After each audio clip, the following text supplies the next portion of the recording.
as I listened to this hour-long video, I was along with him on many points, and I actually agree. I'm coming to the conclusion that yes, I'm coming to the conclusion as I'm watching the video that I've just watched with this interview, coming into this book with Fromm, saying this is true. We have lost our tribal associations that made us feel good about life. And now we have independence, we have choice, and we have freedom. And people don't know what the hell to do with it. And the sad part about it, which I think you saying is like the second step, is instead of learning how to use their reason, choice, and independence to form relationships based upon values, they're like, I think I want to go back to these determined relationships that we started with. Let's go back to caste systems and identify with whatever features, race, or whatever you want to call it, that makes them feel better. That's what I think. Yeah. I mean, I don't know, I caught a video not too long ago. It's this African dude, and they was having some conversation. One of the dudes I know that worked for ARI was he posted it, and basically they were just having a conversation with some kids, and they were talking about. The guy was like, "Yo, maintenance ain't in the concept in Africa." He like, "Yo, what you mean?" He like, "What you think we don't care?" He's like, "No, it's not that you don't care. You care. It just ain't in the concept." Like he was like, "What's the word? What's the Nigerian word for maintenance?" And then whatever it was, they came up with some word, and he was like, "Yeah, that ain't even really maintenance. That's just so if you don't have a word for it, how you gonna do it?" Yes, I mean, it's interesting to look at what cultures like value, like as far as what their main, goals are. Yeah. I mean, it's interesting in the sense that I find it hard to believe that people disagree on values. I just think that some people, just think that there are cultures, and you could say that this is a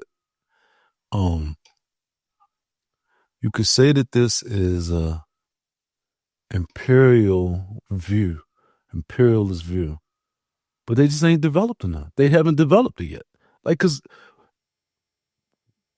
are you trying to argue with me that not taking care of things is better, or just having fun is better? Like, is that an argument? And it's not that saying that they don't take care of anything. It's to say that to develop an idea of maintenance, you know what I'm saying? Right.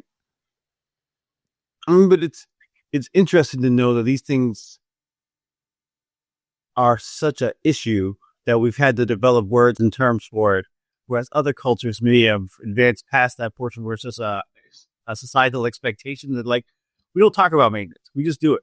We don't talk about walking either. We just do it. We don't talk about breathing every second.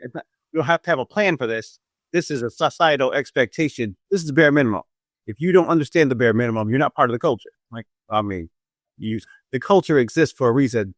People are doing something that's working. So it's like, I don't want to say to people, I don't want to first go to the side like, oh, they don't have a word, therefore they're not developed. I'm like, they don't have a word because maybe they're better than this. I don't know, man. Their culture has not fallen apart. It's older, so it's probably doing this. They're probably doing something right. We should evaluate what they're doing right. Oh no, man. Because I guess my first instinct is I don't believe that. Right? I'm just saying, like, Africa has existed longer than the majority of the world put together. And so when people are like, can you believe this? I'm like, I mean, they outperformed all of us before we even existed. So, I mean, probably. It seems like it happened. I don't know, man. I don't really buy it, because it's like you don't have to do maintenance on a continent. The continent is going to take care of itself. You know what I'm saying? But I mean, the houses and stuff, how people are treated. You say what? I just think everything takes maintenance. Relationships take maintenance. farming takes maintenance. If you're gonna do the hunter gathering lifestyle, that all requires you to have things, tools that don't wear out, clothes that don't actually trip you up. There's got to be some planning, otherwise things don't work. Yeah, I mean, but I look at it like pretty much. If you look at the continent of Africa in my history, in my life, people just take turns like raping Africa. That's just how it gets. That's pretty much what it is. You are correct. That has been the trend, at least in the past 200-300 years, maybe 400 years. This has been like, people want that, and they are stronger, and they are going to take it. Look, they took it again. Not have it. I mean, even the Chinese have been in Africa. The Belgians had they were in Africa. The what's the other white people that don't like the Belgians? It's not the French, is it? I don't know if it's the Euros, because I guess it was that movie in South Africa. It's like the Belgians and the English don't. Dutch were big. Yeah, Dutch or something. Yeah. But at the end of the day, like they were always going places, colonizing whatever, and then they had to leave, and then, but it is the thing, like, and it's not a race thing for me. It's a culture thing, because you cannot argue with me that thinking is a lesser way of approaching life. Like, I don't care if you don't have a word, then you're really not thinking, because not about that. Yeah. You're thinking about but even with other stuff, man, people, the whole idea of differentiating and being more precise. I mean, I had this, it was this quote. Where's my phone at? It was this quote that I had, matter of fact, it might be here, that I went to the Holocaust Museum, right? And it's this quote from Albert Einstein. And it's not even just Albert Einstein. It was oh man, what is this quote? Is this in here? Oh, well, before I find the quote, when they were going through the Holocaust, they got like some video of Hitler, and as they're going through Hitler, basically, Hitler's like, "The hell with these Jews and their hair splitting logic," you know what I mean?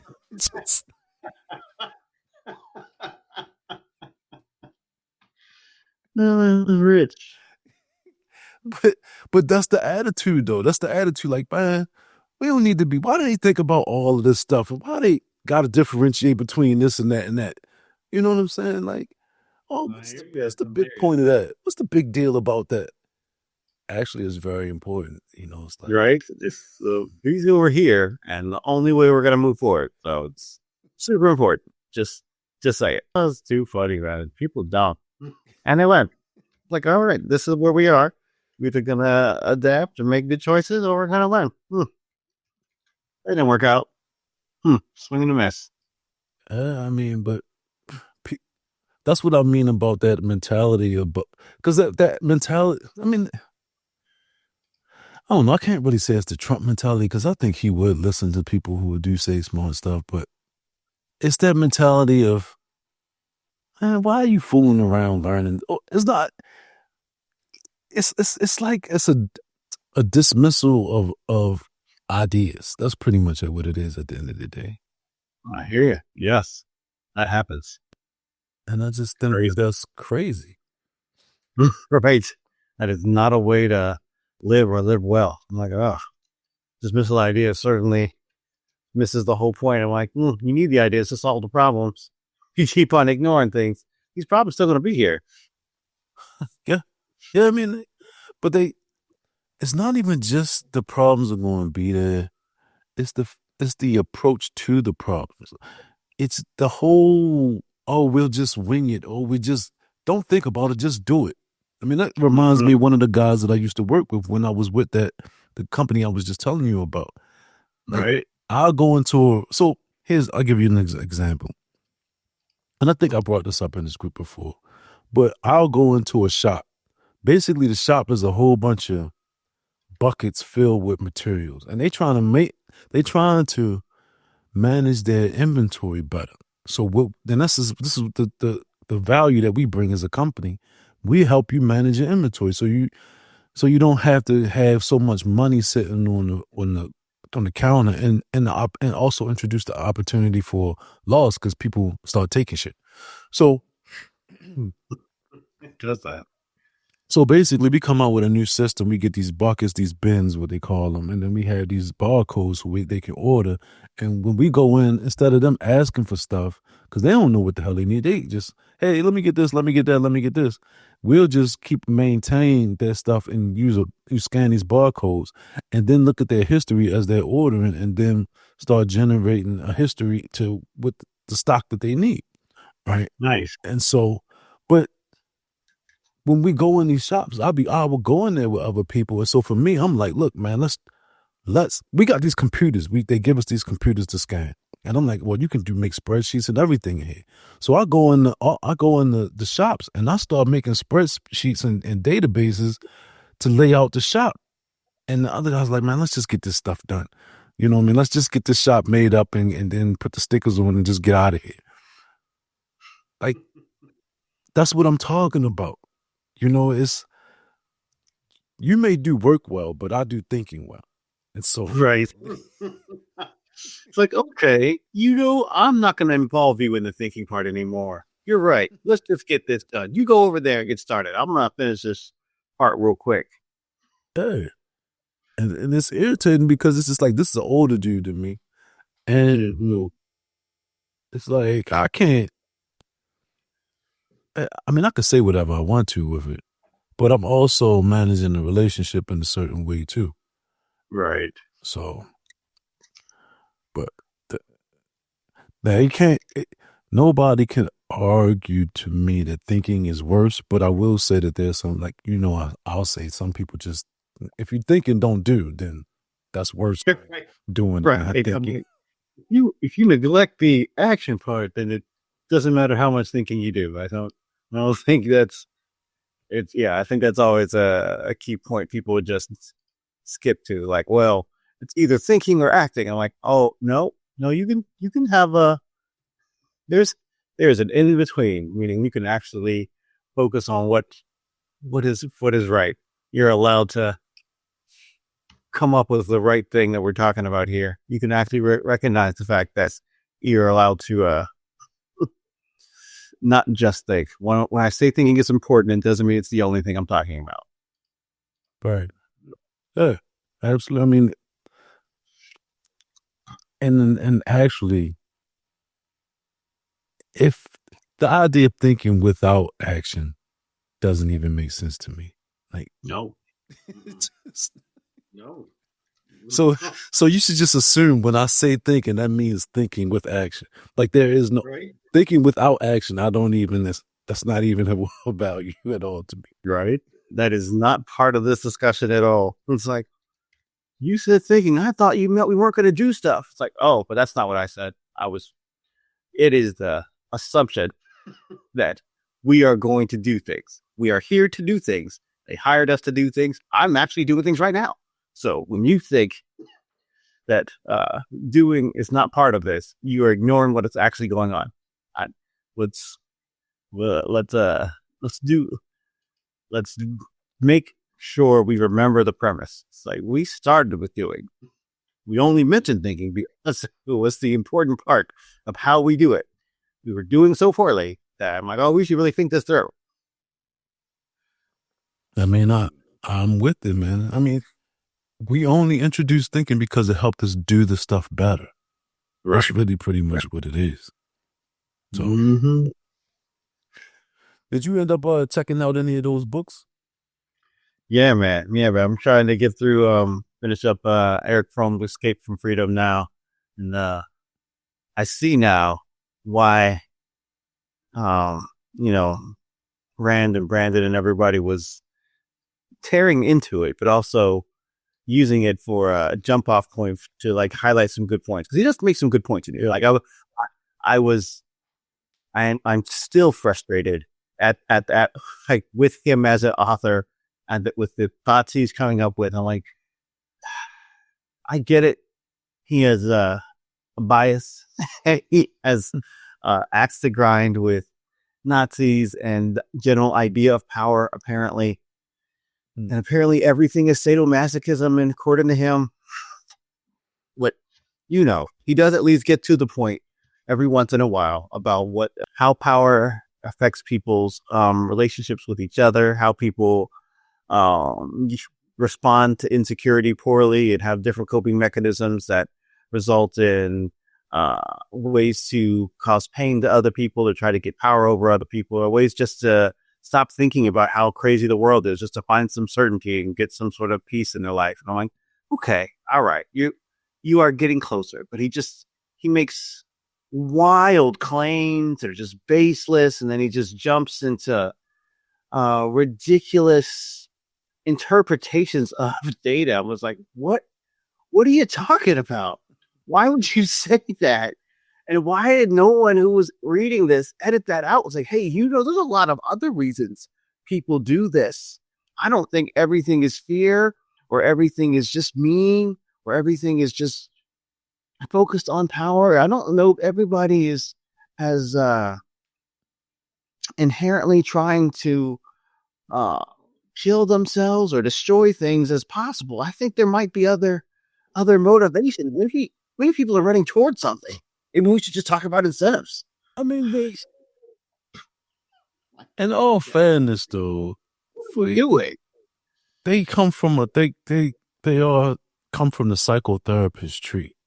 So these things that they talk about are firmly established in their thinking and in their realm. They will. Yeah. So I mean, like, because from Freud to Jung to Adler to Fromm, those concepts still here. Sadomasochism is still a concept that people recognize. Yes. I mean, the power dynamic, I think, in all honesty, I don't.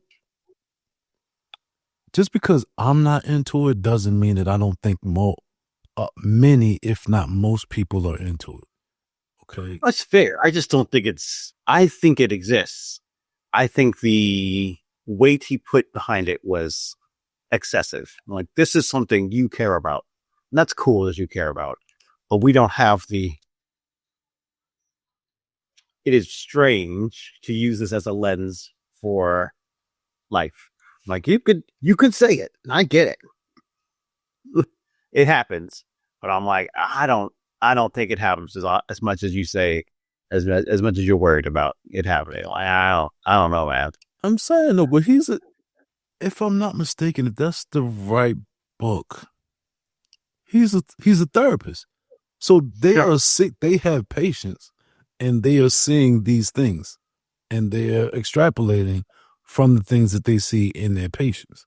Right. So for me, I have to give it, because a person has done it, is doing it for I'm assuming for money. I've got to give, and they've gone to school and all of that stuff. I've got to give it some grace, because I'm not a therapist. I don't have a method for examining people's way of thinking. They have a whole method to identify, oh, this is how we do this process in a person. This is the psychotherapist process. And so for me, I'm thinking, well, I have to trust it in some sense. I don't want to say the anecdotal view that I have overshadows that view unless I feel like it's in blatant contradiction. I don't have patience. You know what I'm saying? I'm not asking them questions on the couch and getting to their root ideas and desires and everything like that. So, yeah, for me, I didn't get really frustrated with the book at all until the end. To be honest with you, like, for me, it was because I went into it thinking like, oh man, Fromm, this is the guy that Nathaniel Brandon and Rand used to shit on. And then I'm thinking like, oh no, this guy's brilliant. He's actually brilliant when I was listening to it. But then he got to the end, and then I'm like, oh, okay. And the whole idea of the power piece, look, you got examples. Nazism, Hitler is an example. People in power are examples. You got many examples throughout history.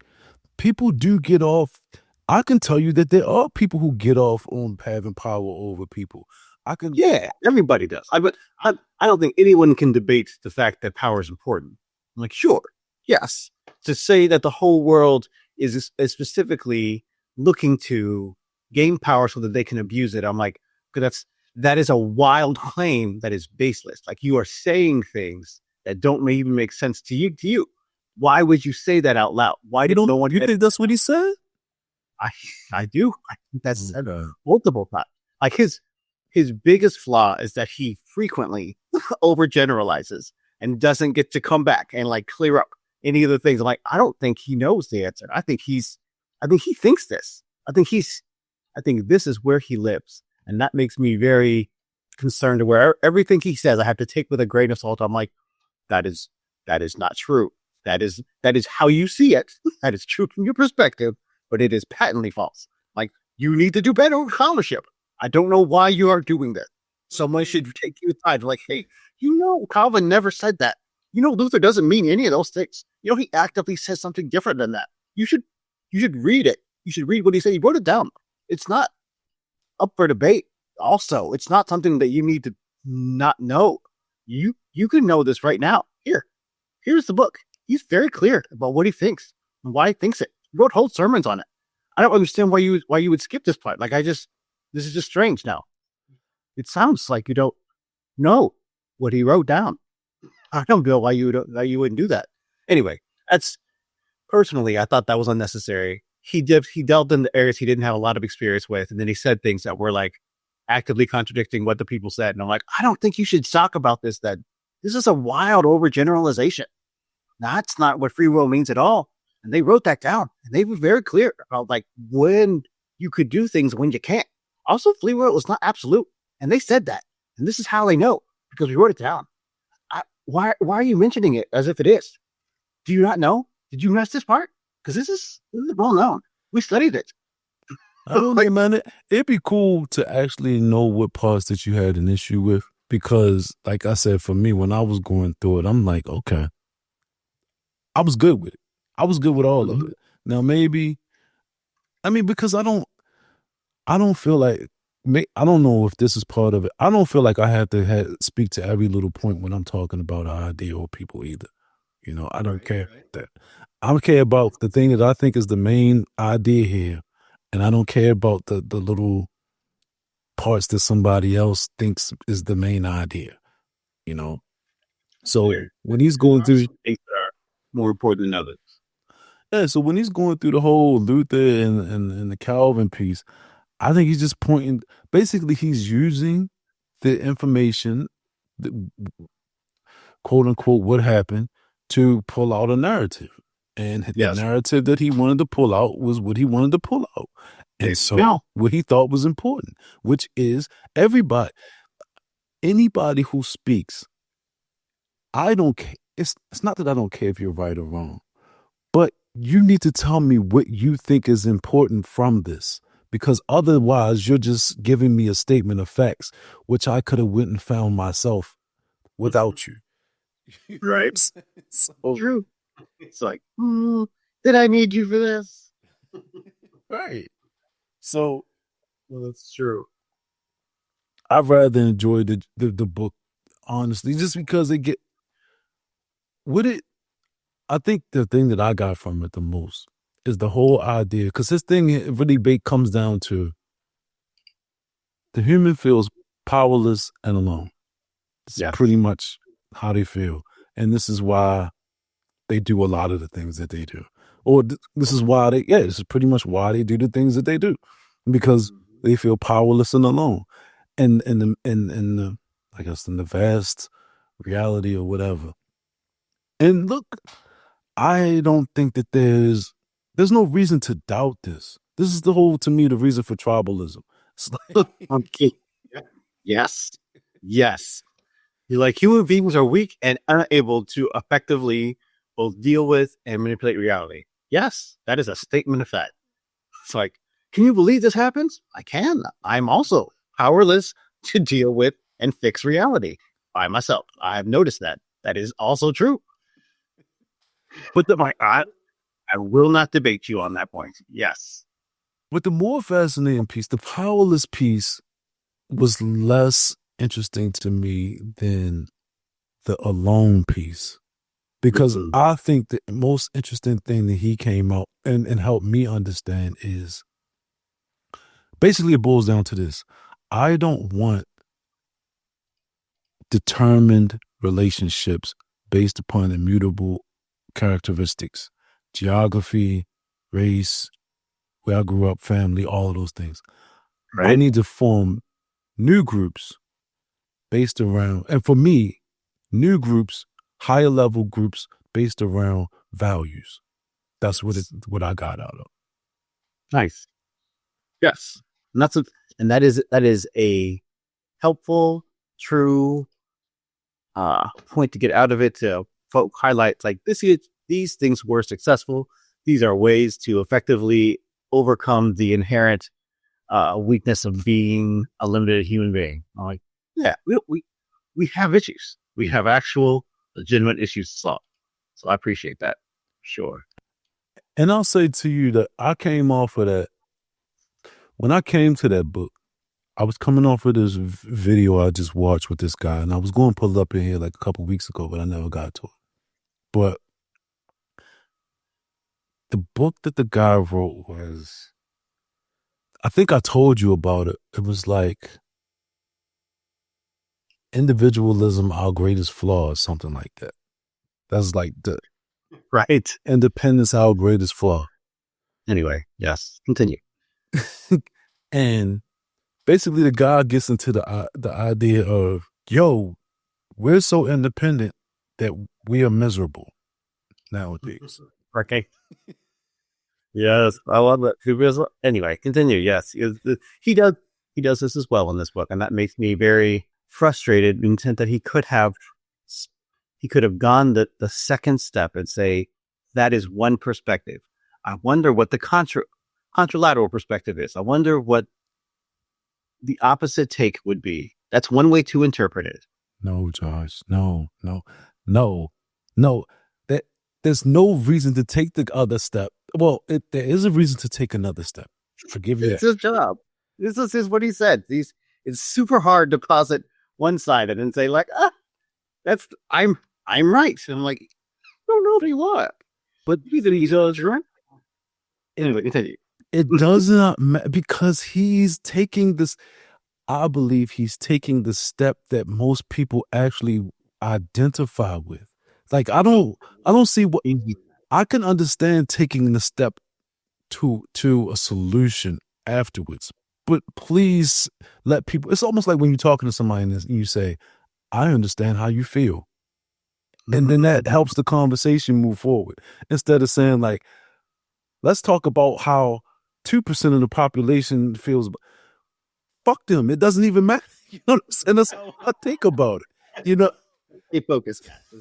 So the point to me is, this is I'm gonna try to pull up the video was too long. That's why part of the reason I didn't want to bring it up in here. But as I listened to this hour-long video, the guy, I was along with him on many points. And I actually agree. I'm coming to the conclusion that yes, I'm coming to the conclusion as I'm watching the video that I've just watched with this interview, coming into this book with Fromm, saying this is true. We have lost our tribal associations that made us feel good about life. And now we have independence, we have choice, and we have freedom. And people don't know what the hell to do with it. And and the sad part about it, which I think you saying is like the second step, is instead of learning how to use their reason, choice, and independence to form relationships based upon values, they're like, I think I want to go back to these determined relationships that we started with. Let's go back to caste systems and identify with whatever features, race, or whatever you want to call it. That makes them feel better. That's what I think.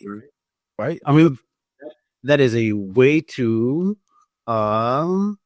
create some sort of mental peace or resolve emotional conflict by abdicating that whole place of judgment. And I think that's certainly something people do. They're like, "Ugh, traditions exist. Let's just go back to traditions." It's like, why? Because it feels bad when I'm here and have to think for myself. I don't want to do that. That's a terrible feeling. I'm going to go over there because at least I don't feel bad when I'm actively doing the things that we've vetted in the past. And I'm like, okay, are we gonna, work them out and apply it to the present? No, I'm not. No. Because then I'd have to think again. I'd be in the same spot I was before. And that feels terrible. I'm like, I believe you. I believe you are using your emotions as a standard. You went through all this work to use your emotions as a standard. You could have used something else besides your emotions. Have we ever talked about that? We could certainly make that point one of these days. I mean, but I feel like you had to understand the full. You have to understand it fully, because I think these arguments that they're making are valid arguments. I don't think you can jump over them to just say something else. I think that this is something that's bothering the majority, if not it's the majority of people. I think that there is a lot of sad people with decisions. I think that this freedom has given them, without context, they don't really know what to do with it. It's just like, hey, you don't need to be bound to a man. Go out and have sex with everybody. Okay, right. How happy do you feel about that? I don't know that I feel happy about it. And it's not, and I'm not advocating to being bound to a man in a marriage. Right. All I'm saying is that when you say here are choices and you don't teach people how to think, this doesn't even work out. They don't reach their own goals, but they also don't reach the goals that they were intending to, like on a societal scale. They don't have the things that they said they wanted as kids. They don't have the things that their quote unquote loved ones had or wanted them to have. And I'm like, all right, we'll see. You've failed on multiple levels to achieve your goals, society's goals, and your loved ones' goals. What if there was another way? What if you could do this differently? I mean, but we're just, this is my frustration, Jordan, because we can't, I agree with you. I'm not on the what if there's another way. I am on the let's identify the other way, because the conversations that I hear, it's not what if there's another way. It's the let's go back to the old way. That's the conversations that I hear. And I think that that's why a lot of, regardless of left, right, blue, I don't necessarily think it's political, but they just return into the roots. Let's just go back to tribalism. Let's just go back to, hey, you red, I'm blue. You black, I'm white. You man, I'm woman. Let's just go back to that. That gave me comfort. You know what I'm saying? And it's true, man. People say these kind of things. They're just serious about it. It's insane that that's acceptable. It's like, yeah, this was a reasonable expectation. I'm like, I don't know if it was. See, Josh, when you say that, like, maybe I'll say this. Maybe you don't see the world like I see the world. People who think well have to help people who don't think well get to these points that require you to think well. So I don't expect people who, it's not even that they don't think well. It's just that most people have real whole lives to take care of, that they can't necessarily sit and just be like contemplating this and that and this, that, and the other. Aren't they? I don't have a problem with the fact that they're bad at it. I have a problem when they say I'm an authority on it. I'm like, oh, well, you should stop saying that because it's not helpful. It's not true, and you're hurting yourself. Like you are so bad at this that it's making a problem for you. Please stop getting on stage and saying like, listen to me, talk about how bad I am at this. I'm like, You're not an authority. Like I had to agree. You haven't solved this problem. Stop doing that. I mean, It's a lot of you talking. Y'all are really bad at this. I hear you, but they don't. If you think that, you either have to introduce some competition, or else, regardless, if you think that, your opinion doesn't matter, because there are people who can think well who don't come up with good ideas. At least they can think well, and they go out there. And if you don't go out there, you may be able to think well, and you don't go out there. Great, cool, maybe that works for you, whatever. But this is the thing, like, you gotta go out and play the game. You can't. Yeah. This is why, like, I'm not interested in complainers. I don't like complaining people, because it's like, you're not even playing the game. Shut up. You get in here and do something, or stop talking and sit down. Get enough people whining. We don't need extras. I get it. You have concerns. Give me a solution to shut up. I don't need to know the fact that you just feel bad. I'm like, I know you feel bad. I can see you. It does not change the fact that anyway, we all have a human experience, and a lot of us have concerns and discomfort. That is not the important point. Yeah, I mean, but at some level, we need a model. We need someone who we can look to. And I don't rule myself out. I don't put my hat in what's the thing? My hat in the ring. In the ring. Boy, that's one of those reasonable points to make at this point. Like, it's one of these, I'm not the model for everything. I have an issue that I have solved. And I think that is a reasonable starting point to be like, all right, what about this? I'm offering my piece of the puzzle here. Yeah, I mean, I agree with that part. Like, I'm not afraid to put my hat in the ring. I'm just like, I just can't, you know how some people want to be the leader? Like, they just are craving to be the leader. Like, they may be good, they may be bad, but that's what they want to do. It's like, for me, I'm like, if you needed me to do it, I'll do it, but I don't, maybe I wouldn't shy away from it. If someone else can do it better, more power to them. I'll help them. I'll be on their side. But you all aren't doing this well. And so we, meaning me, need someone to do this well. So I've been watching y'all fuck up for the past 2-3 years. I thought maybe you were going to figure it out and do it differently, and you haven't. So, like, I'm gonna top my hat in the ring. I can just not fuck up. Like, I don't have all the answers, but I've certainly solved all the problems you're dealing with. How about this? I'll get you past this point. You keep it up. I mean, but that's real to me, because it's like, once again, if I sit back and don't do anything, I can't complain. I can't get upset about this. I have to just accept it. What I put my, I put my little 2 cents in there. That's why I go hard as I can with the ideas that I can. Like, I do what comes, I wouldn't say natural to me, but what the things that, I'm compelled to do. So, it is important. I mean, if you're willing to do it and you're able to do it, I think that's key when you actually take that next step to do something about it, to actually make good things happen on purpose. And I think that's something that's not fully appreciated. I mean, we don't fully go out of our way to recognize that, promote that, and then support it when it gets done. Okay, man.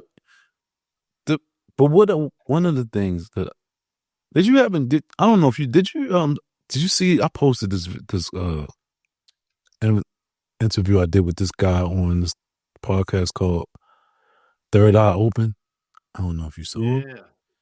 Did you get a chance to check it out, or it was? So I suppose you posted, but I didn't finish watching the whole thing. Okay, so at least it was a black guy, right? And so the point that I was coming to with him is just that yo, if you're gonna be a leader, because we got into this conversation about leaders, and he like, well, because I had a friend more or less was saying like, hey man, you saying some stuff, and I agree with you on some of it, but I don't want to go out there and say it.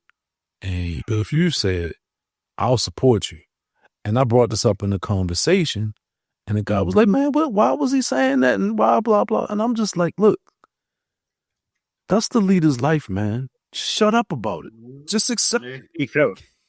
Howard, that is one of the key points of leadership, is that you would go first and take the risk. That is what leaderships are. That is what leaders do. They effectively mitigate risk for others. That's why they follow them. They let you go first. Yeah, because his point was, he was like, I'm talking, and he tried to finish my sentence. He was like, well, let me know when that makes money, and then I'll come. And that's how the friend's mind is. Not the only incentive, but also every single bit of making money requires you to lead others. So all of it is all of making money. I can show you how leadership skills are necessary to effectively do that. All of sales, all leadership is influence. All sales is influence. All effective marketing is influence. All the effective parts that build your branding itself is influence, and these are all parts of leadership. So there you go. You're welcome. Yeah, I mean, and this is, excuse me, that wasn't necessarily his perspective. That was his perspective on my homeboy's perspective. So his thing was, to me, he came with another flawed perspective, because his perspective was similar to what you just said, but he said it in a different way. He said, hey man, I'm out here on a moral cause, and that's going to help you out and blah blah blah. And so I don't see it that way. I don't expect people to understand what the hell a moral cause. Most people to understand what a moral cause is, or it helps their life, right? I don't believe that. I haven't seen any evidence that people really grasp what that means, to be honest with you. So I don't just accept the fact that, hey man, you tell a person, yo, I'm on a moral crusade. Oh yeah, this is something that we should just like forego all these other things that we're doing for it. Like, nah, that's, in my mind, I'm thinking, no, that's not how most people would experience. Right? So I just thought that was a flaw. It's just like everybody would just want to have a moral win. Like, some people don't give a shit. Like, this is not a thing. Right. Some people don't actually hold the same values and standards you have. Surprisingly, they have their own values and standards. It's crazy. They're like human beings. Who would have thought? Oh man. I mean, but morality, the thing I will say, if you're thinking, morality is unique. I mean, it's not unique. It's applicable to all human beings. You must think in terms of good and bad. They may be messed up morals, but everyone moves with the implicit, I think this is good or bad for me. Right. You can't live without that. Right. You literally cannot live without it. That is the whole point of morality, is that you would live. Not that you would suffer and die, but that you can live, and life is that standard. And if you are alive, then you made some life choices that were in line with the standard that kept you alive. And so I find that frustrating when people are just like, why do we even have to talk about this or name these things? Why does this even exist? I'm not even religious. I'm like, what does that have to do with anything? You are alive, and you need to make life choices to keep you alive. I'd appreciate it if they didn't end my life. But that's down straight. We can start with you first. What? You are a moral being. You have to make moral choices to stay alive. And you are alive, so you made them. Now let's figure out, of the choices you made, which ones are helpful, which ones are less helpful. Because it does matter to you. Yeah. I mean, that's true. But I mean, I find it it's not even useful to have that conversation with some people. Some people can't have it, and some people just don't want to have it. And I hear you on that, because it is frustrating to try to push people to get to a place that is I think is helpful. I'm like, this was helpful for me. I think it'll be helpful for you. You should get here. I'm like, I don't know. I mean, I don't. For I you, think rate you to do it. my problem with it is it needs to be. So when you say that second step, when we were talking about Fromm, and there's a second step that needs to happen with a lot of stuff. Like I am done with I don't like the morality of religion. Because I just think it's kind of like I think it's futile at this point. That's how I feel about it. Um, what was I watching recently? Because it's like it's a lot of bashing of religion. Yes. Everywhere you go. Everywhere I go, it's hilarious because they don't ever get to it. They always just like, I don't like how I felt when this happened. I'm like, I don't think this has anything to do with religion at all. Please continue to tell me about your perspective, though. Continue. I mean, but no. I'll give you an example. Because I just started watching, checking out. And I wouldn't say watching. The Handmaid's Tail with my wife. Right. And so for me, this is how I'm perceiving it. I'm just in a few steps in, and I'm like, oh, okay. This is the man. This is the view of the white man. This is what we're seeing. This is Right. how this is a take on religion and how religion has damaged my life. This is pretty much how I feel about this mentality. This mentality is rigid. This mentality is it doesn't let me express myself in my full ways. Blah blah blah. And Right. I actually agree. Right. I don't disagree.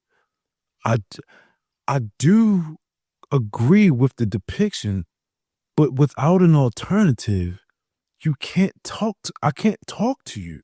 You know what I'm saying? So it's like, okay, these people have structure. You would like another structure, right? Right. No, I don't want any well, I can't talk to you because That's not going to work. You just wanting something is a step, but it's not helpful. It's not a helpful step.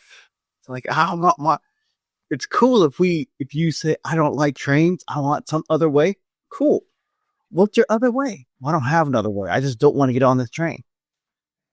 All right, you don't have to get on this train. We're not talking about anything anymore. Like we are not getting anywhere with this conversation. You are just mentioning that you don't like something. That's fair. That is a statement of fact. You have a perspective. Okay. It's not helpful, but it does exist. and they don't do themselves any favors to me. The thing is, like, man, it's hard to me to talk because it's like I have a respect for structure, but then I'm like, we're done with this structure because it can't even protect us anymore. That's how I look at it in America, right? But then on the other hand, I'm like, I perceive the same things you perceive. These people have set. It's at the end of the day, it's repression.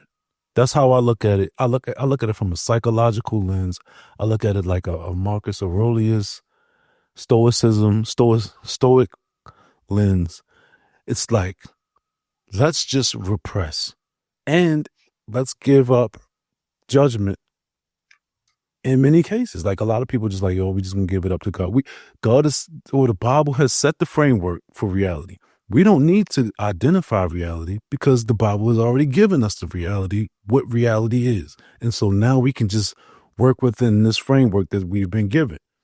Now, there's many different interpretations of that, that's its own thing. But, and we're talking about a movie, so it's like, it's exaggerated to an extreme, right? Yeah, but it wasn't. It is certainly a commentary on religion, but not just religion. Anything that they view as limiting. So all misogyny, all societal structures, all hierarchies, all power dynamics are like, these things are limiting and these things were limiting against me, and therefore they're bad. They're bar none bad. Throw out baby with the bathwater because they limit me. Freedom, my freedom to do whatever I feel like doing at all times at any moment was limited, and therefore the system is bad. Must get rid of all things. Well, see, here's the thing, though, Josh, and this is my take on it. And let me look at it from like a Baltimore Hood mentality type of way, because at the end of the day, the people in the hood respect the killer. Yes, They don't. The killer on the block and the dope boy on the block that will kill you. They could hate structure all they want. They will adhere to that structure because yes, your opinion about it's not going to change their actions. It's true. but the thing is, in my mind, I'm like, well, why is that? Because there are real consequences there. Yeah. This is why I talk about consequences. And so when I hear people, when I see the repressive mindset and I see that stoic mindset and hey, adhere to these rules because they are rules, I'm like, whoa. Once the people understand that this rule is an illusion, because when you don't have reason for your rules, then your rule is an illusion. If you have rules, that's what undergirds your reasons. You know what I mean? When you have reason, that's what undergirds your rules.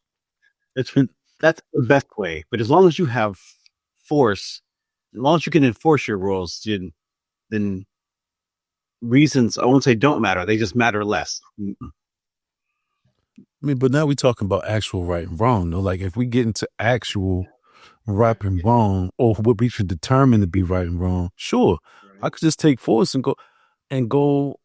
Whatever. You know what I'm saying? But now we're not having a conversation about right and wrong no more. There you go. I mean, certain people have not developed to that level, and sometimes we have to start with those lower levels of like, don't do this because of consequences. Don't do it because of consequences. Now, once you finally have learned the system and are doing the rules, then we can start having a conversation of like, hey, now that you're doing the rules and not messing up the system, you don't want to know why we have rules? We have principles. Some of these rules are here for a reason. Then we can have more conversation. That's possible. I think that's huge. But I just think, like, going back to like, people respect killers. I mean, they just respect them because they don't want to die. They have a very clear view of like, oh, we need to make sure we don't die today. Clearly, there are consequences for these actions. I'm gonna make sure I don't get those consequences personally. Right, but at the same time, man, I know this is like I'm just pulling this out of left field. This is the Spotsylvania story that I heard. Basically, it's this TikTok. We used to call it nigga knocker, but it's like door, just kicking on the doors, and it's True. it just so these teenagers start kicking on this man's door at 3:00 in the morning, banging and kicking, and what happened? He shoot him. Now, and we're not doing that. But this is the thing, like, this is my issue with if you're going to have structure without reason, it's weak. But you're going to have to apply power without reason. And that's evil. That's how I look at it, right? And so at the end of the day, like, a better way to help people understand the consequences for their actions is to maintain that consequence mentality. And the reason why I brought that story up is, yo, you're kicking on my door. Take this. And it's like, I bet you these people will never, ever do this thing that they did ever again in life. The ones that survive, because one of them died. Right? Those that survive, y'all are never going to do this again. You're going to remember this for the rest of your time. Yes. Tell others. Don't do that. You are. And he got locked up, which sucks. But the point of it is, like, somebody kicking on my door at 3:00 in the morning. Right. I don't really, I can't say that I wouldn't have shot him either. You know what I'm saying? Like, I mean, who knows what's happening outside? There's got to be some other ways to do this. And I'll let Yeah. them know in clear terms. Hey, you are disrespecting my property in a way that is threatening to me or the way I find it distasteful. Do not do this. Man, it's worse than disrespecting my property, man. I don't know when that door is going to give way. I don't give a damn about the property at that moment. I'm talking about if you're kicking my door in, Mm-hmm. I'm thinking about me. The hell with that property. True. Especially if I got kids in there or something like that, wife and kids. Like, I ain't got time to figure out if this door gonna hold up, man. Just get away from my door. Take that.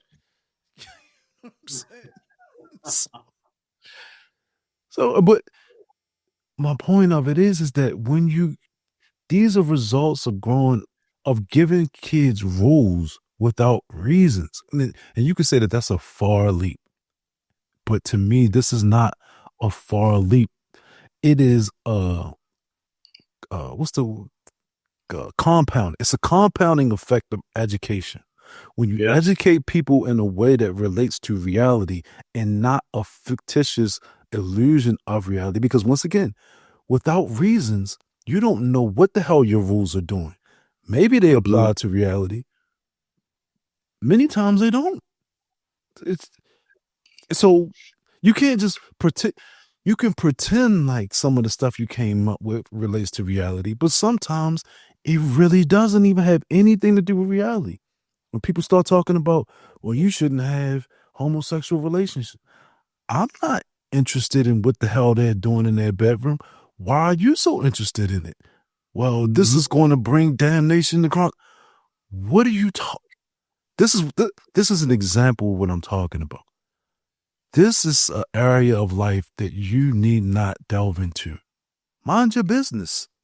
You know what I'm saying? Like, why do you have an opinion on it? People like and don't like things. They can certainly not violate other people's rights because of it, but they can say like, hey, I don't like this thing. So the thing that y'all can't be around me who are doing the things I don't like. And that's a valid standpoint to have to say like, this is my bias. I don't like it. I'm like, okay, you're allowed. Yes, absolutely. But when you come up with we're going to be damned because of X. Oh yeah, that's like you think that. You think it over there though, and you don't have to share that point. That's your point of view. You keep it. You keep no one else cares. That's their view. But the sad thing is it influences the idea. Well, everything influences our ideas. Cool. But the dominant ideas that causes us to punish others, like I can't. I understand why people rebel against religion. Yes, I do. Yes, I mean, yes. That should be clear. We should all understand that that religion is limiting and also unpleasant for a lot of people. I think that part is clear, and I think it's also the fact that people have been like religion has been used poorly. Power has been like it is. Religion is power, and can be used and has been abused frequently. I think that is enough for people to say like, oh, that terrible thing happened. I'm like, oh yeah, that terrible thing happened. I'm not gonna argue that point. I mean, But that dismisses the rest of the equation. I'm like, the good things happen too, though. Like we have to acknowledge that also occurred. that's true. I mean, I'm good with that part of it. I think you should take it, extrapolate it, and isolate it and take it out of it. But I think it's a conflation to say that, I don't know. I wouldn't even worry about religion abusing power. It's not that, it's the collective. It's beyond religion because any collective can abuse power. This is my biggest point of contention with Fromm's book is that he frequently lists all the terrible things that happen with power, and he condemns power. And I'm like, I don't think that's the right answer. I don't think this is the way you want to get there. I don't even think this is the point you want to make. I get that. And we talk about that because it's like, you're going to have to, you're going to have to exercise power to get any of these things that you want to get done. So it's, Power's not a problem, right? The abuse of power is, and you didn't mention that once. That seems really important. We might want to get around to that. Maybe in your next book. I don't know. but Josh, it's beyond the abuse, because to me, abuse of power is an ambiguous term, right? Yes. What constitutes an abuse of power? And that's what I mean about exerting power without reason. Without reason. Like, at least I can have more respect for a totally evil person than I can for a person who is ambiguous. Because at least I know where the evil person is coming from. It's like, no, we just taking everything. This is what we don't care about anything. We just taking it. And then you have other people who are just like, well, no, I don't really want to take your stuff, but we got to do this and we got to do that. And it's like, for what reason? No reasons. Because Yeah. it's just like, We do this. We just have to have it because things. Like, oh, well, that's not good. That is not going to be sufficient. That need will always be here, and this is not a solution to that at all. You're just taking stuff now. So that's step one. So step one is you need to have reason. You have to have reason. Because if whatever you're doing, poorly or bad or well, I can't respect it without reason. This is why I keep talking about reason. And then you could get into the good and bad of it, of you're violating based upon the principle of individualism or whatever, just violate. I mean, because rights are just this ambiguous thing. If you don't know what the hell rights are, they could be ambiguous too. People think that they got a right to clean water and a right to health care. Have the need and therefore have a right. I'm like, oh, that's not how that works at all. No, not at all. So, but that's what I mean. The whole.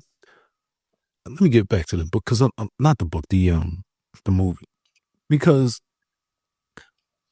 the thing that I got out of it, even beyond the religion piece, even though it's intertwined with the religion piece, it's that people take rationalism so far that they're actually dead.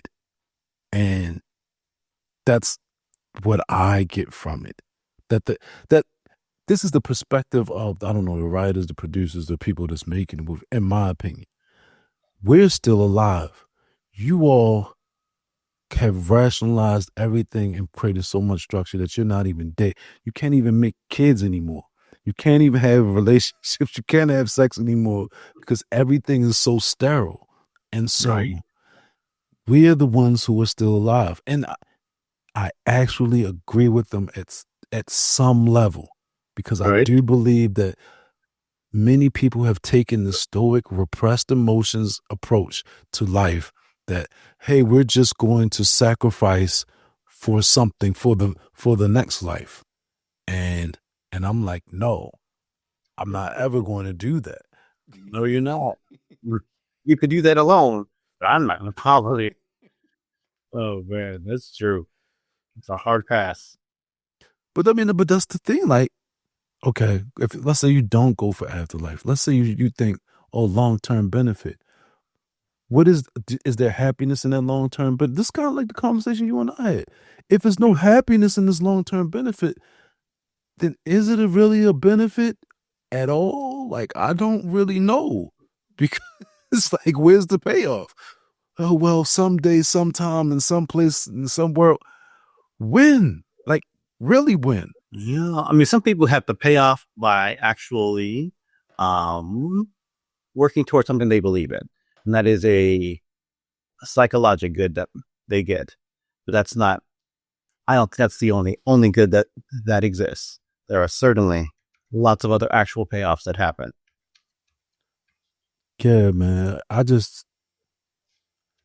I like to get specific when it gets down to certain stuff like that, man, because I think a lot of times we get too vague and too ambiguous with these terms, because at the end of the day, yes, I'm looking for some happiness.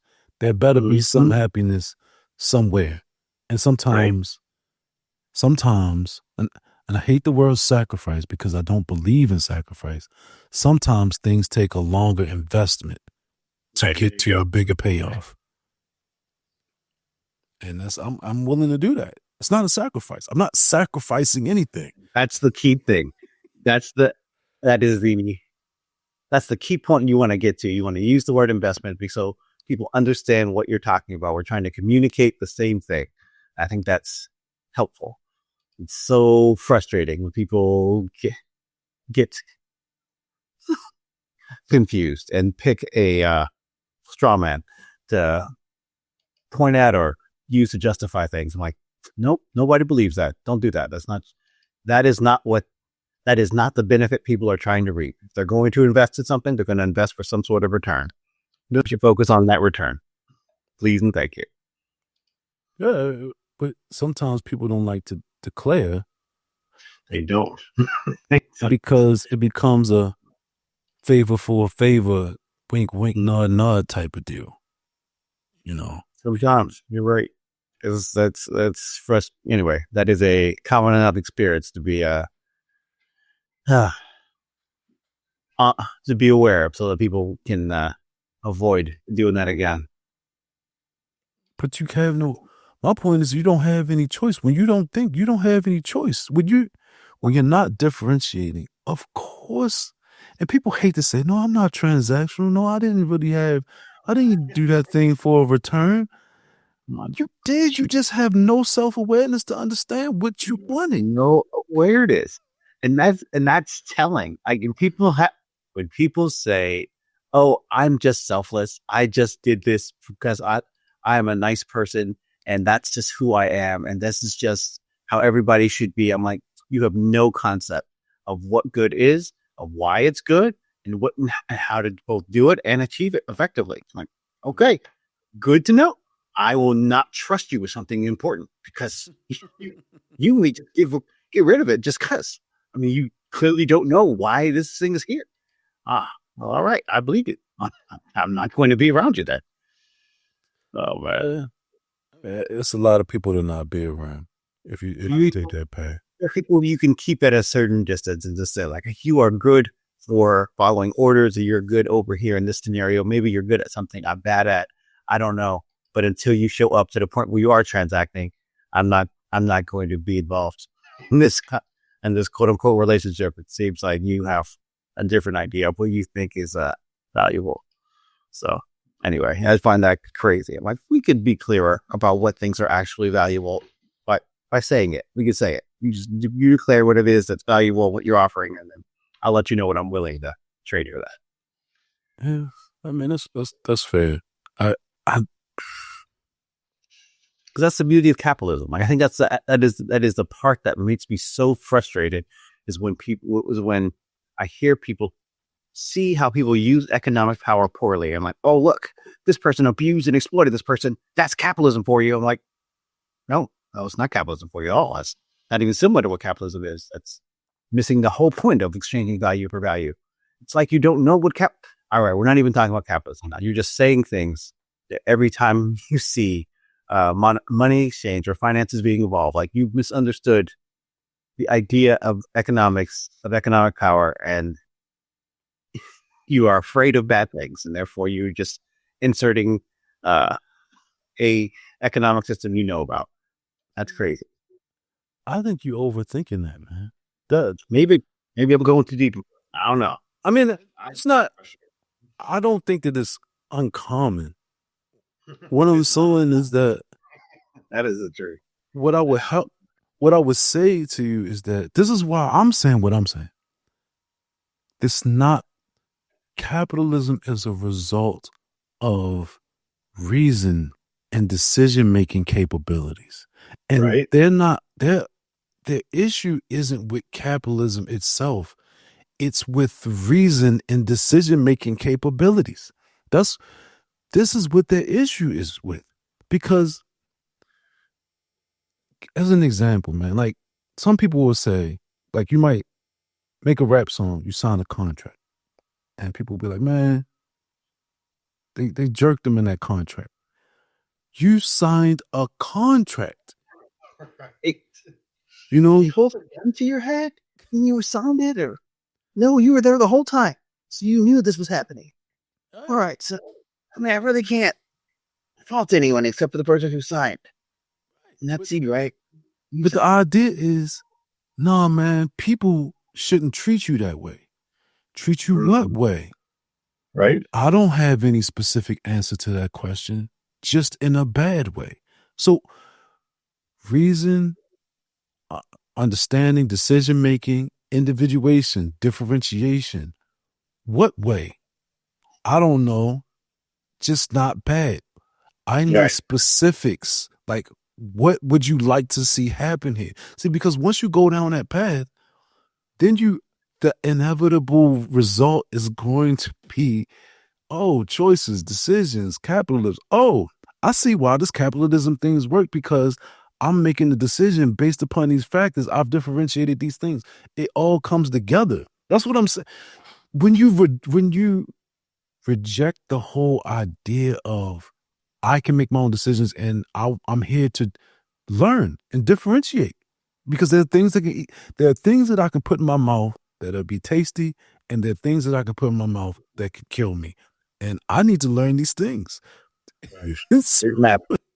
It finally matters. right. But if that's why I try to simplify it in that way. And I think maybe people probably be like, no, it's not really. That is exactly what you're saying. That's what you're seeing. And I'll give you another example. Another chapter I didn't put in the book.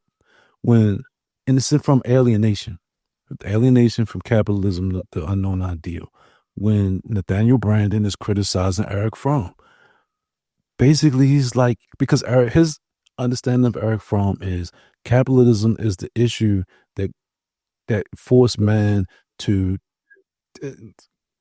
detach from nature, I guess. I don't even know what you would call it, right? And then he was just talking about love. And basically, it's just this indiscriminate, unconditional love. And it's like, these are two different definitions of love. See, love that I know has reasons. The love that he knows has no conditions. And so there's this whole, I don't want to differentiate. I don't want to identify. You should just love people for the sake of loving people. No, I have reasons. I have these things. Yes. So that's what I mean. So that's what he got. At the end of the alienation, it's in capitalism, the unknown ideal. But he's just criticizing Fromm's take, because he's saying that capitalism, basically, like you said, people think the capitalism is at the root of everything bad, when capitalism is a scapegoat for not wanting to make decisions. That's exactly what it is. I mean, people do not understand. They don't understand the systems that we have. They don't understand economics. They don't understand finance. And then when they see power being abused, they're like, I'm just going to use a blanket statement and say, like, this thing that exists is in the bad category. I'm going to pick the only economic system I know about. So it must be capitalism's fault that factory owner exploited the worker. I'm like, I don't think that's the only. You know what? This is not even a discussion. This is a time for education. You are showing me that you don't know what you're talking about. It's if there was a person who was genuinely interested in learning, I would consider the idea of like, oh, this is a time we could talk about like why you think what you think. But anyway, that's because that is not the common approach or response. I'm like, this is just frustrating to hear now. Like, you're just telling me you're bad at this, and I don't need to listen to you about this because you have nothing to offer. You don't know why exploitation happens or what was wrong about it. You're just like, I don't like the situation, therefore this economic system is evil. Like, all right, you don't understand this economic system. You really overgeneralize to the point of making your point moot. Like, you don't know. You don't know that what you're saying is wrong. Let me ask you this, because I want to see if we are disagreeing or agreeing here. Did you see these as like, I don't even know how you would call, like a Taoistic concepts. Like, what would you call Taoistic? It's like yin and yang, right? Because at the end of the day, each thing, this is why I agree with the sadomasochistic point of view from Fromm in a sense. If you're ignorant and don't try to learn, it's inevitable that someone with money is going to take advantage of people. Yes. And in a society where you do try to learn, those opportunities are limited for that person to do that. You know, granted that only things you have is like some basic moral principles, hopefully, in those in the area. But the more you are trying to learn and understand, the less opportunity someone has to take advantage of you. This is another thing that came out of the conversation I had with the guy. He's like, we agreed on the idea of, yo, when I make a mistake, that's my fault. If it's not my fault, then I don't feel any incentive to learn to not have it happen to me next time. Because if it's somebody else's fault, there's no reason for me to learn. Learn to do what? Right. True. Right? Doesn't even apply to me. Like, sounds like a personal problem for somebody else. Right. So my whole point is that I guess my point, my question is, do you understand that it's a philosophical issue that your attitude towards reality could be quite differently than the people that you're talking about? 100%. I mean, Okay. Because it's a philosophical issue that it makes me interested in saying, oh, this is fixable, but also this person may not be motivated to fix it. Yeah. I'm not going to do that for them. They're going to have to let me know they're motivated by trying. I will help them try, but if they're not trying, I don't even need to have this conversation. I could just dismiss their opinion wholesale. Like, oh, you don't know what you're talking about at all. I'm going to have to watch for your actions, but as far as your opinion goes, like, we're not having an opinion of, oh, you may be right or you may be wrong. I'm like, no, the things you are saying are patently false. They have been disproven. It is not a question of me missing something or me needing to listen to you more. It's like, oh, I need to make sure you don't harm me. I'll keep an eye out for you. You sound bad at this. Well, so I think one of the super interesting points that Fromm pointed to in his book, I think even early on, is that people take a quick step back. I told you last week, like, to me, the whole the idea of an individual is brought about because we live in societies.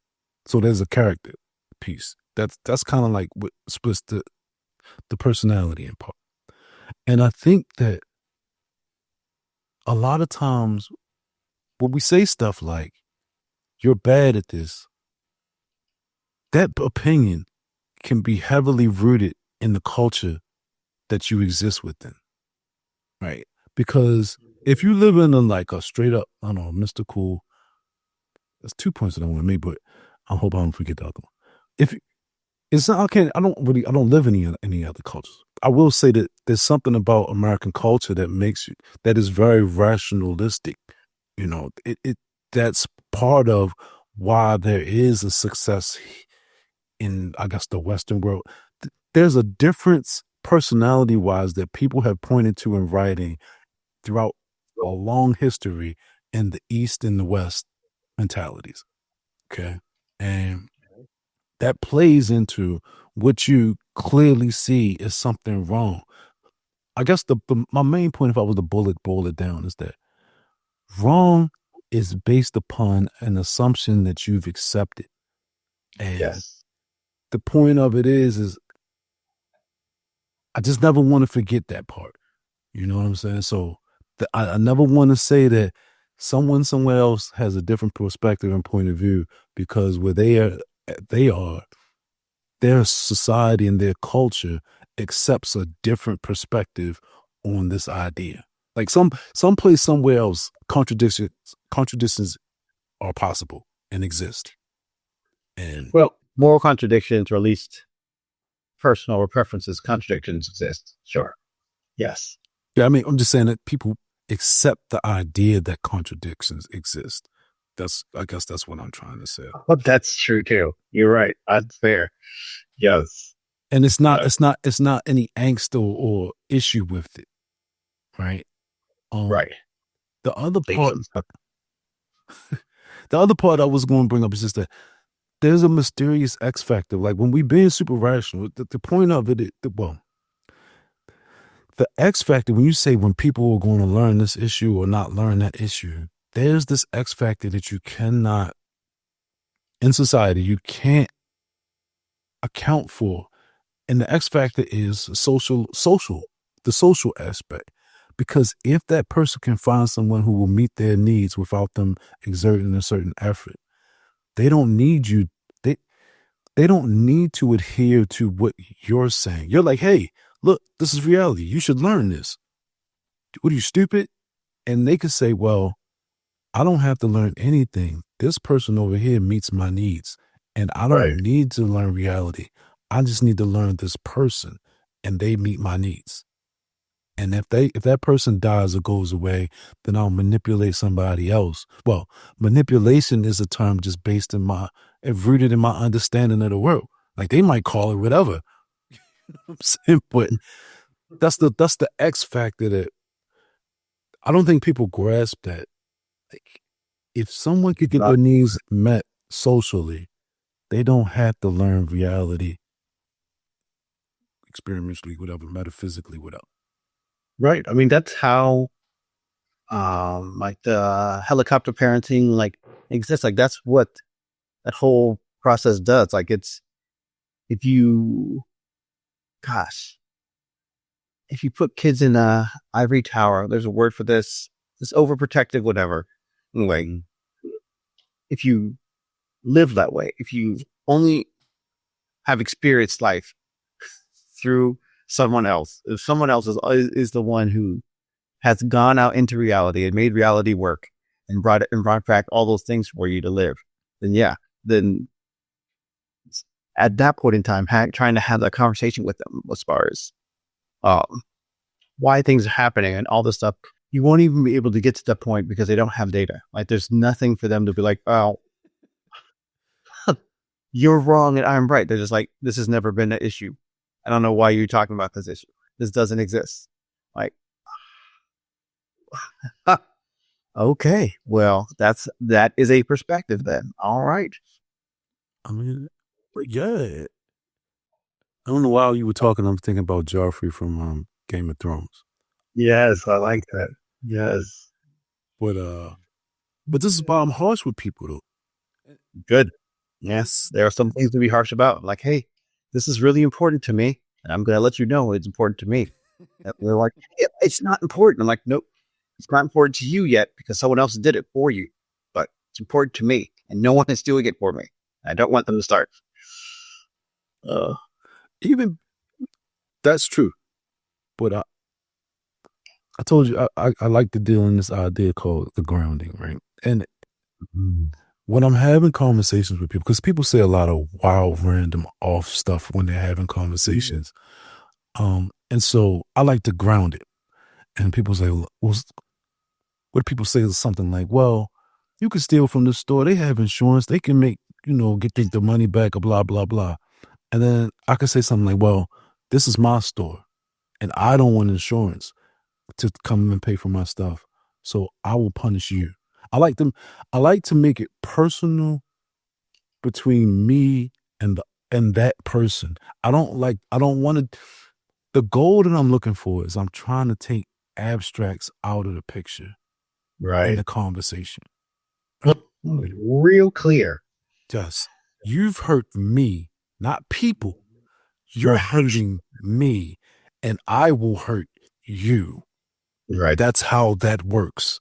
And then see, that takes all of those because they're throwing around these floating abstractions here and there and insurance and stuff and blah, blah.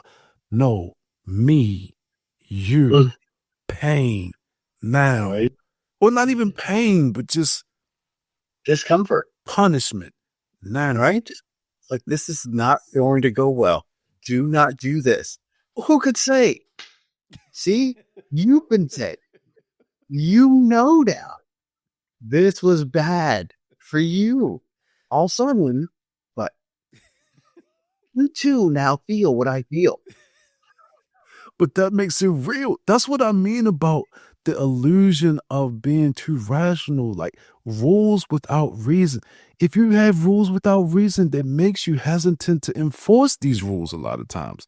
A lot of times you'll just be like, well, like in my mind, I'm literally thinking, when I'm thinking about these ideas, I'm like, where is the boundary when I can kill a person? Like, and people might hear that and say, and think, that is a horrible, barbaric thing to say. And I'm saying, what do you mean? Like, we have wars. These things will happen. We need to know. You have some clarity. So this has been done poorly. How could we do it more effectively? Instead of randomly killing people for like quote unquote no reason, what if we had a real reason? What if there were a way to actually operate in society? What if we had society? Just think about it. Right. Because that's real stuff. That's what makes it real. You got people out here, like you said, they don't have any data. They're not dealing in real things. They're dealing in video game mentality. Yeah. And so why are we shocked that the kids are doing crazy stuff? And if they don't have no real life like that. Right. There's no guidance, no direction, and the people who give it to them are the ones protecting them from reality. Like, well, I can't depend on this person to do these things if they're depending on somebody else to do it for them. Right, exactly. I would hire you for a job if you didn't already give this job away to your parents. Really? You aren't the one. I heard a story.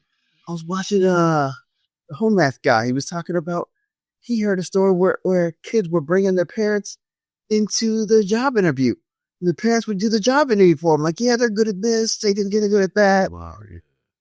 I'm like, no, that can't be serious. Go. I mean, look, quite sure that it's serious.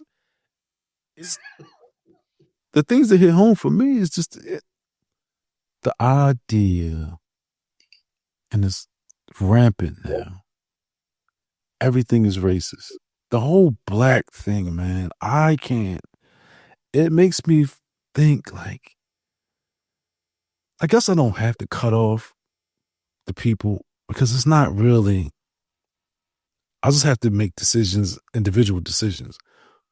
But if we're going to play like everything is racist, I don't really want to be a part of you in anything you're doing.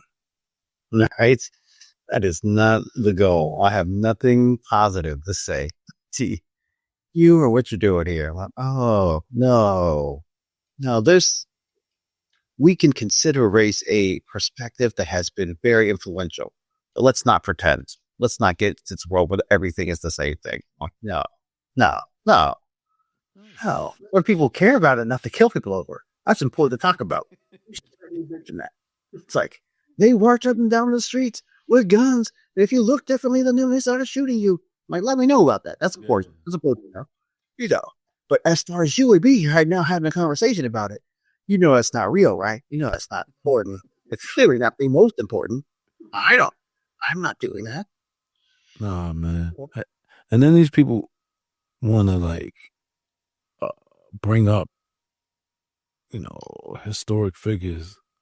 Right. They actually had to deal with real racism. You're just crying that somebody you think that they don't like you. Like, even they actually had to do things in the midst of it. You just stopped doing stuff. That's what you just stopped even trying. Like, I don't I have no respect for it, man, because and I'm sad about it because I see it in my perspective. I see that perspective from females a lot. And I think about, oh wow, there's a lot of single mothers. And if females have this perspective a lot, kids are definitely going to hear it a lot. Right. And it's not that I only hear it in females, I do see it in men too. And I'm like, wow, like that's not a manly trait to me. Like I don't to be wilding and crying. I can't see it. Like, yeah, you still got to do the stuff. Like, even if people left you alone and didn't talk to you, say, hey, sorry we were being racist. We're just going to leave you alone and not do anything. You still have to learn how to do the stuff. Right. So what are we talking about? Just do the stuff. Do the stuff. I just can't stand it, man. It irks me to my core. No group of people, and they've been Thomas O talks about this, and I've seen the clip from Africa, and they were talking about aid. It's like no population of people has grown to prosperity from aid. Nobody gives you wealth to the point that you're wealthy. It's an investment. It's just what it is. It's hey, we're going to kickstart your growth. Hey, you didn't grow. Hey, you can't take charity to the king spot. You know what I'm saying? It just don't work. How that works. It's crazy, man. It is. It's literally crazy. It's completely irrational. It's baseless. It's just like, wow, you know nothing about this actual issue, and you're not interested in finding out about this issue because we're still having this conversation. It's like, oh, wow, that's crazy. You know, there's information about this. Did you check that out, or where did we stop here? Where did we stop with this, with the information gathering? Nah, it's